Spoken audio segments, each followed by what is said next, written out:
দুস্থ মানুষদের এত দুর্ভিক্ষ অবস্থা হতো না। এই মুহূর্তে সারা পৃথিবীতে 810 কোটি মানুষ বসবাস করছে, তার মধ্যে 100 কোটি মানুষ না খেয়ে অসহায় অবস্থায় দিন পার করছে। তাহলে আমাদের জাকাত টাকাগুলো যাচ্ছে কোথায়? আমাদের টাকাগুলো দিয়ে আজকের বিশ্বের আমাদের ইসলামের শত্রুরা যারা 65টি পৃথিবী ধ্বংস করার মতন অস্ত্র তারা নির্মাণ করছে মুসলমানদের ধ্বংস করার জন্যে। আমরা এক প্রান্তে বসে ইফতার করছি, 22-30 আইটেমের ইফতার, আরেক প্রান্তে আমার ফিলিস্তিনের মা বোনেরা দিন রাত পার করছে গুলির ভয়ে, কোন সময় গুলি এসে তাদের জীবনটাকে ধ্বংস করে দেয়। আসুন প্রিয় দর্শকবৃন্দ, রব্বুল আলামিন যে 8টি খাতের কথা বলেছেন জাকাত দেওয়ার জন্য, এই 8টি খাতের বাহিরে গিয়ে আপনি যদি জাকাত দেন আপনার জাকাত হবে না। সূরা তাওবা 60 নম্বর আয়াতে রব্বুল আলামিন বলেন ইন্নামাস সাদাকাতু লিল ফুকারাই। 1 নম্বর হচ্ছে ফকিরদের তোমরা জাকাত দাও। ফকির কারা? যার কিছুই নেই সেই ফকির। 2 নম্বর হলো ওয়াল মাসাকিন, যে মিসকিন তোমরা তাকে জাকাত দিয়ে আসো। মিসকিন কারা? মিসকিন হলো যার একদম কিছুই নেই, সে নিঃস্ব ব্যক্তি।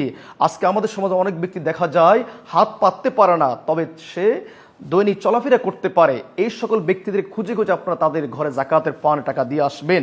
3 নম্বর হলো আমিলিন, কর্মচারী যারা জাকাত কালেকশন করবে তারা জাকাত খেতে পারবে।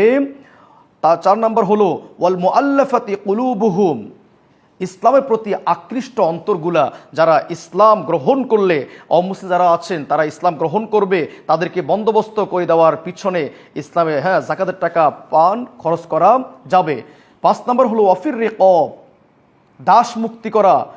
6 নম্বর হলো ওয়াল গরিমিন, ঋণগ্রস্ত ব্যক্তি।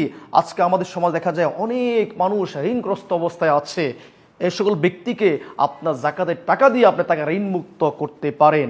7 নম্বর হলো ওয়াফি সাবিলিল্লাহ, আল্লাহর রাস্তায় জাকাত দেওয়া। ইমাম আবু হানিফা বলেছেন ফকির আর মিসকিনদেরকে তোমরা বেশি বেশি জাকাত দাও। আর ইমাম শাফি, ইমাম আহমদ বলেছেন ওয়াফি সাবিলিল্লাহ, তোমরা আল্লাহ রাস্তায় জাকাত দাও। আল্লাহ রাস্তায় বলতে এখানে এটা বোঝানো হয়েছে মাদ্রাসার ছাত্ররা কিতাব কিনতে পারে না, মাদ্রাসার ছাত্র টাকার জন্য পড়াশোনা করতে পারে না, যারা দিনের কাজ করে তোমরা তাদেরকে জাকাতের টাকা দিয়ে তোমরা তাদেরকে খেদমত করো, কিতাব কিনে দাও, তোমরা তাদের ভরণ পোষণ ব্যবস্থা করে দাও। 8 নম্বর হলো ওয়াবনিস সাবিল, যারা মুসাফির, সে ঢাকাতে 40টা বাড়ির মালিক, ফেনী শহরে আসা অবস্থায় তার সকল টাকা শেষ হয়ে গেল, ওই ব্যক্তিকে জাকাতের টাকা দেওয়া যাবে। এই 8টি খাতের বাহিরে আমি যদি জাকাত দিয়ে থাকি আমার আপনার জাকাত হবে না। কিন্তু রব্বুল আলামিন বলেন যারা জাকাত প্রতিষ্ঠা করবে, জাকাত ঠিকঠাক মতে আদায় করবে, রব্বুল আলামিন তাদের হাতে সমাজের, দেশের, রাষ্ট্রের ক্ষমতা তাদের হাতের মধ্যে দিবেন। রব্বুল আলামিন বলেন আল্লাযীনা